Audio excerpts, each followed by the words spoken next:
Buenas tardes o buenas noches, mis muy queridos hermanos.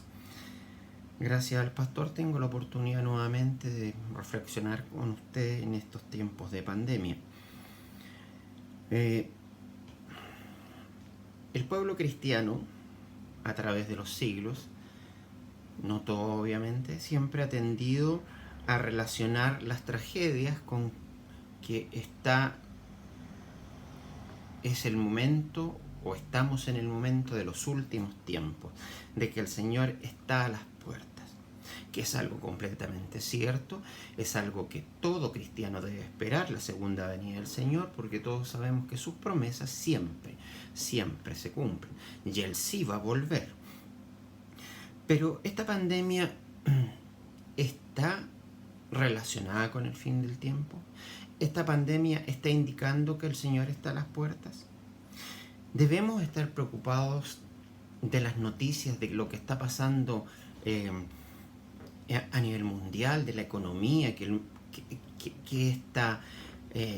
esta situación es más terrible económicamente que la crisis de los años 30, que el mundo va a quebrar prácticamente, que se va a levantar nación contra nación. Este es el minuto del fin.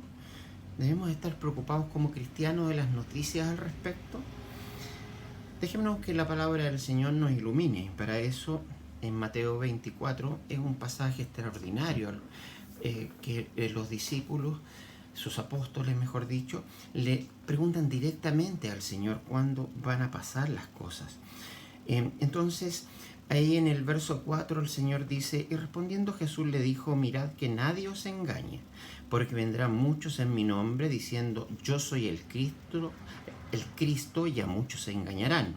Y oiréis guerras y rumores de guerra. Mirad que no os turbéis, porque es menester que todo esto acontezca, mas aún no es el fin.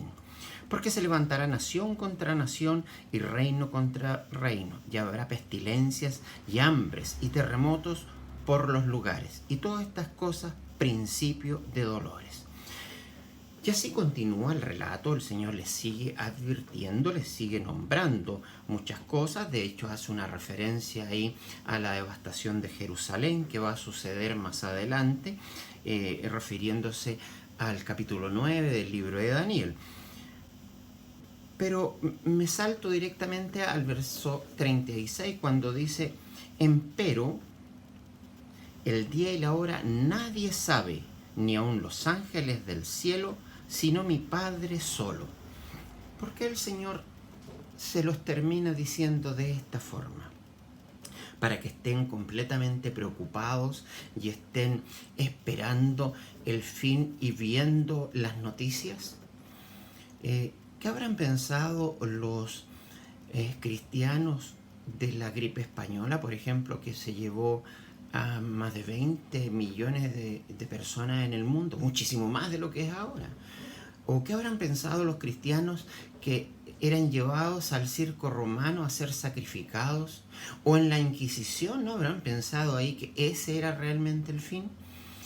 A decir verdad, el Señor nos dijo, yo voy a volver. Prediquen eso. Prediquen el arrepentimiento. Pero no se preocupen de cuándo voy a volver. Porque ni siquiera yo se los puedo decir, solo mi Padre. Para ustedes no sea una preocupación porque ustedes no necesitan saberlo. Lo que ustedes necesitan saber es que yo voy a volver por ustedes y que ustedes deben ser mis discípulos. Ustedes deben glorificarme día a día. Ustedes deben predicar la palabra. Y no andar pendiente de noticias. No andar diciendo, oh, Israel está haciendo esto. Oh, los judíos hacen esto otro. Oh, no provocarnos esa ansiedad, porque el Señor dijo, ni los ángeles lo saben. Ni siquiera yo aquí en este cuerpo humano se los puedo decir. Entonces, hermanos míos, no hagamos teología de noticias. Las noticias no son una buena compañera del Evangelio. La noticia no es una buena compañera de la palabra.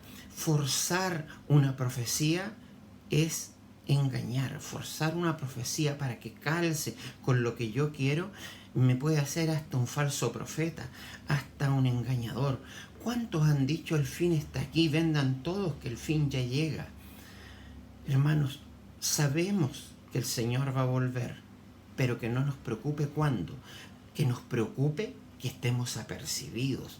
¿Qué quiere decir eso? Que le estemos glorificando a diario, que estemos preocupados por sus cosas día a día, que no nos pille como un siervo flojo, que guardé su palabra y me la dejé para mí, sino que me dediqué al talento que Él me dio, entregarlo día a día, pero no a esta verdadera pandemia, esquizofrenia por las noticias, por creer que el Señor está ahora sí que está a las puertas. Eso no debe ser nuestra preocupación. Nuestra preocupación diaria debe ser que cuando Él vuelva nos pille haciendo como Él quiere. Que el Señor les bendiga.